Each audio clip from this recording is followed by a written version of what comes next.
Dihin. Pare, ready ka na? Bon? Yes. Paki-screenshot mo. Ready na. All right. If you're ready, and now. Mute muna tayo lahat. Magandang gabi po, Pilipinas, at sa lahat ng Pilipino sa buong mundo, at ganoon na rin dito sa ating bansa, sa Pilipinas. I am one of your many applicants for senator, and hopefully soon to be a leader in our government with your permission. But you all knew that whoever governed Philippines must have the iron in him, or else give it up. This is not the game of cards. It is between your life and my life. Kaya po, kung papalarin po ako na maging pinuno ninyo, pangungunahan ko po ang pagtatayo ng mga haligi ng paggogobyerno. Unang-una po sa lahat, development of natural resources through agricultural reform. Ang ibig ko po sabihin, palalakasin natin, i-enhance natin yung mga batas para mabigyan po natin ng buhay ang lahat ng uri ng magsasaka at magbubukid. Magsasaka ng palay, magsasaka ng kape, magsasaka ng mais, saging at lahat ng uri ng manggagawang may kinalaman sa agrikultura, regardless of race, creed, or religion. Pangalawa, ensuring dignity, not only to our country, but among Filipinos. Equality and opportunities for the most vulnerable people in our society and to all member of our community. Yan po yung pagtutuunan natin ng pansin. Sa pangalawa po, ibalik ang dignidad hindi lamang ng ating bansa, pati ang dignidad ng bawat mamamayang Pilipino. Number three, provide opportunities for education, job creation, and food security, not only to the less fortunate people of the society, but to all Filipinos. Ang ibig ko po sabihin, dapat po lahat may equal na oportunidad. Hindi lang mayaman, hindi mahirap. Hindi Muslim, hindi Kristiyano, hindi Buddhist, hindi Hudyo. Lahat po ng bawat Pilipino. Ulitin ko po, Francis Leo Marcos po. Hindi magnanakaw, subok na makatao, at lalong hindi trapo. Bagong mukha ng Senado para sa tunay at ganap na pagbabago. Magandang gabi po, Pilipinas. At hayaan nyo pong ilatag ko sa inyo. Marami akong nakikitang iba-ibang kulay, pero mamaya na po yan. Hayaan nyo pong ilatag ko sa inyo yung aking mga plataforma. Primer and education. Pre-COVID-19 Philippine education had already have a deep issue.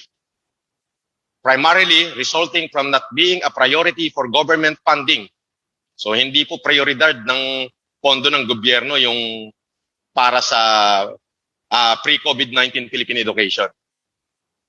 The Philippines does not invest on top-notch learning as compared to its neighbor countries.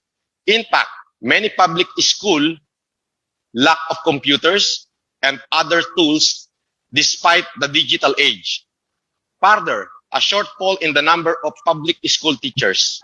Further, a top issue is the country due to their being among the lowest paid state workers. So yung ating mga guro is among the lowest state workers. Aside from that, more than 3 million children, youth, and adults remain unenrolled since the school shut down. The current COVID-19 situation exacerbated what already is a bad situation. How worse Philippine education is now compared to the result of 2018 study. Result showed a sample number of 15-year-old Filipino students, assume mostly public school, rural-based, ranked last in reading comprehension. Out of 79 countries, tayo po yung pinaka-last. At syempre, we also rank 78 in science and rank 78 in math. Ganun po kabadang education natin. Education issue in the Philippines have increased since the onset of the pandemic.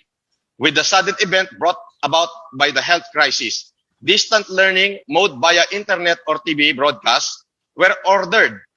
Further, a blended learning program was launched in October 2020, which involved online classes, printout, and lesson broadcast on TV and social platform. Thus, the new learning pathway rely on a student and teacher having access to the internet. So, wala po tayo nun. Kasi po, ang pinagtutuunan ng pansin ng gobyerno ay yung mga ibang proyekto. Pero, this yet bring another issue in the current system. Millions of Filipinos don't have access to the computer and other digital tools at home to make their blended learning worthwhile. Hence, the value of technology in learning affect many students, parents, and guardians. Top concern with this are money for mobile load, lack of gadget, poor internet signal, student struggle to focus and learn online. Parent, lack of knowledge of their kids' lesson. Yan po yung mga problema natin. Ito po ay isa sa aking mga prioridad upang maiangat ang antas ng karunungan sa ating mga kababayan. Again, Francis Leo Marcos po. Ulitin ko, hindi magnanakaw, subok na makatao, at lalong hindi trapo. Bagong mukha ng Senado para sa tunay na pagbabago. Let me lay down all the platform that I have. I have a simple. All I want is a productive nation of dignified Filipinos. Mamaya ko na po yan ipapaliwanag. Economic growth and development is the only way and the only road to success. Economic growth and economic development is the only success in rebuilding for our future. My countrymen, I am here not to give you lecture, but to provide some input about how we can utilize the available resources of our government to back us up to the next level of opportunities. We all know we have to make changes in a way government run their businesses. Many of the politicians only know how to generate their own income, but nothing when it comes to the benefit and the welfare of the people. As I have said, I am for the people. And you knew that I am for the people and the people alone. I don't care if they call me populist. But public welfare for me is the highest justice, and the needs of the people is the highest law. As part of my government plan, economy is where we should be moving forward to revitalize the position of our country today. I believe by creating and producing goods and services are the building block of our country. This will dictate us where we want to direct our country to be more successful economically, raising the standard of living of every Filipinos. I mean, every Filipinos. Not only the rich, not only the poor, but every member of the Philippine society. Byland is the way of boosting our natural wealth in producing goods and services deriving from agricultural plantation and irrigation, including natural resources such as oil, gas, gold, silver, coal, and other underground mineral, as well as capital goods such as manufacturing industries, machineries, tools, and equipment are the contributing factor of our economic growth. The only way to promote businesses locally and internationally, our country must have a strong foundation in relation to trade. Therefore, our export must be greater more than what we import to gauge the actual level of sufficiency and become self-governing nation. Our gross domestic product will indicate our economy's performance or our economic performance. Remember, technology and innovation is a powerful driver that leads many countries to be self-sufficient. The most skilled labor always start from different distinct fields of knowledge from technology and science, engineering, mathematics, and education. Always by play a vital role in shaping the foundation and the future of our nation to face generation. Inequality and poor education. Inequality and poor education always separate the gap between the rich and the poor. We must solve illiteracy in our country to provide marginalized group a better way of life. Future generation cannot have better opportunity for advancement due to lack of education, cause of financial problem. I will reinforce President Duterte's 2017 initial program, the introduction of tuition-free education. I will reinforce the 2017 initial program, the introduction of tuition-free education to state universities and colleges, including high school, with exception strictly for low-based income household only, not to do with discrimination by restricting coverage for all, but to help our marginalized sector of our society that needed the most. This will eliminate excessive government social funding. As part of the primary and secondary, I will introduce education fund to boost every Filipinos who has children by giving one-time entry-level benefit of 5,000 pesos. Ang ibig ko sabihin, kapag nasa kolehiyo ka na, pwede ka nang makatanggap ng 5,000 pesos. To put toward education fund, registered education savings plan as per application to be approved by Congress. This will change people's lives and reduce poverty.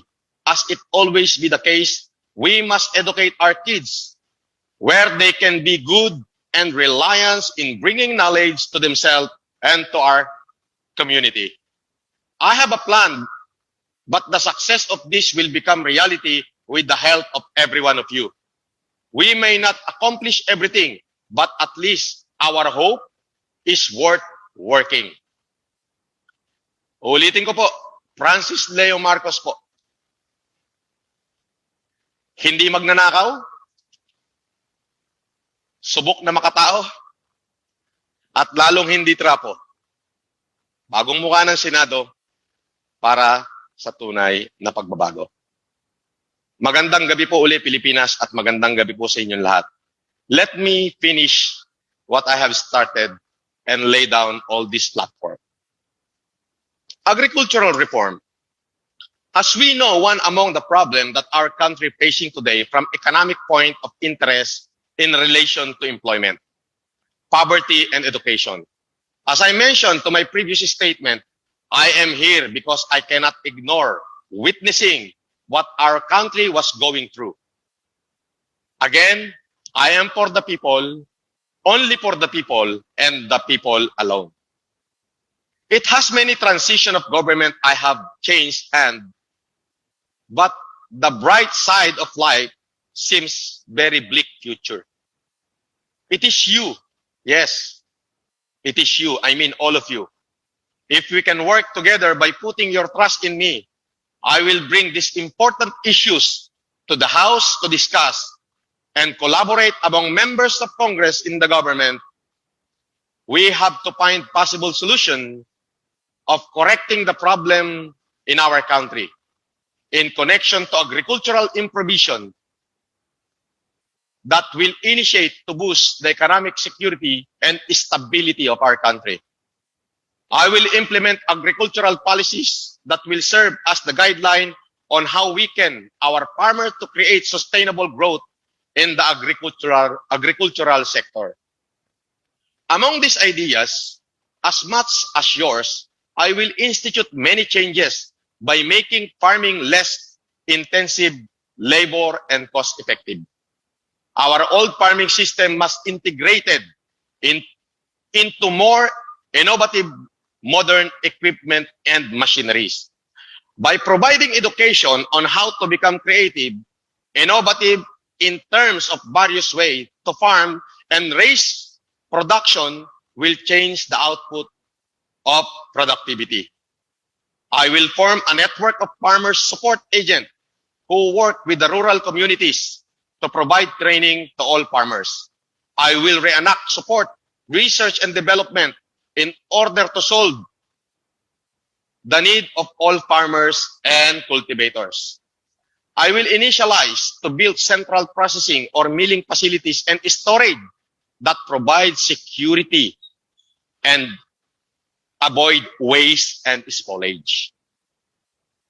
I feel without sufficient support of our farmers will brought serious setback. I therefore will push to create government fund access to credit loans and subsidies. Again, Francis Leo Marcos po. Hindi magnanakaw, subok na makatao, at hindi trapo, bagong mukha ng Senado para sa tunay na pagbabago. Together, we can do better.